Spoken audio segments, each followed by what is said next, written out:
sisiguraduhin ko na mapaparusahan ka sa pangungobyang ginagawa. Kaya nakapasa sa exam kasi puro pangungopia ang nakagawa. Okay ka na ba?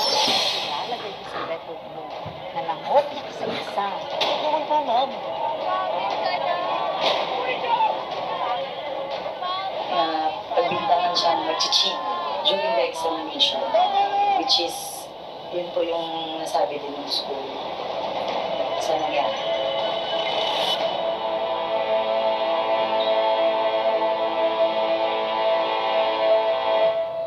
Gravity is a force that attracts a body towards the center of the earth or any other body having mass.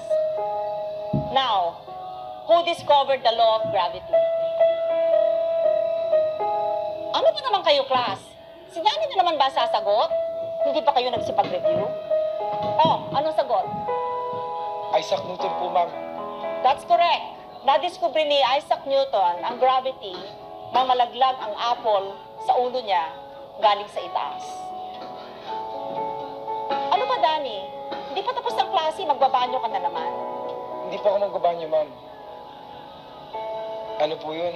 Sabi po kasi sa nabasa ko, hindi naman po totoo na naglagan si Isaac Newton ng mansanas. Kaya niya na-formulate ang theory of gravity niya.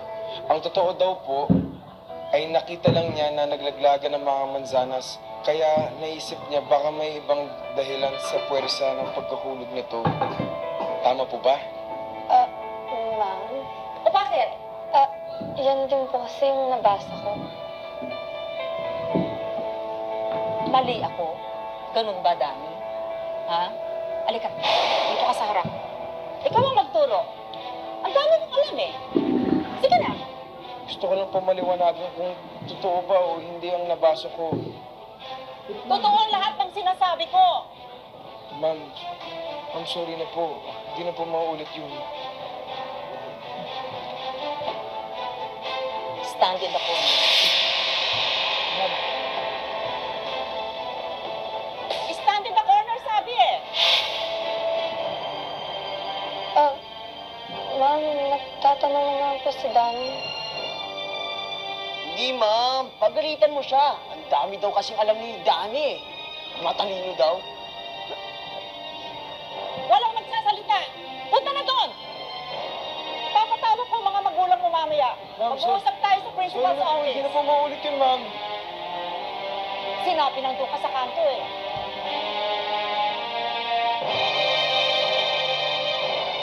Huwag kang humarap dito. Humarap ka sa pader. Nastos ako ng bata niyan sa sarili kong klase. Ano bang nangyari? Ma'am Garcia, sinasabi niyang mali daw yung tinuturo ko sa klase nila. Ma'am, sa tagal ko ba namang guro? Ngayon lang ako natrato ng ganito. Mawalang galang na ho. Hindi ko pinalaki yung anak ko maging bastos. Baka naman may pagkukulang din kayo bilang teacher niya. Aba, bastos ka din palang babae ka. Kung sa tingin niyo may mali ang anak ko, pwede niyo siyang pagsabihan. Pero huwag niyo siyang pahiya. Bakit ba? Ano ba natapos mo? May pinag-aralan ka ba? Tumahimik na kayong dalawa. Maya kayo kay Danny, oh. Kayo ang nakakatanda. Daipan niyo ang mga bata makipag-usap. Ikaw, Ma'am Roman, kailangan buksan niyo ang isipan niyo para sa mga bagong impormasyon. I need you to submit updated syllabus for your class para hindi na maulit ang insidenteng to.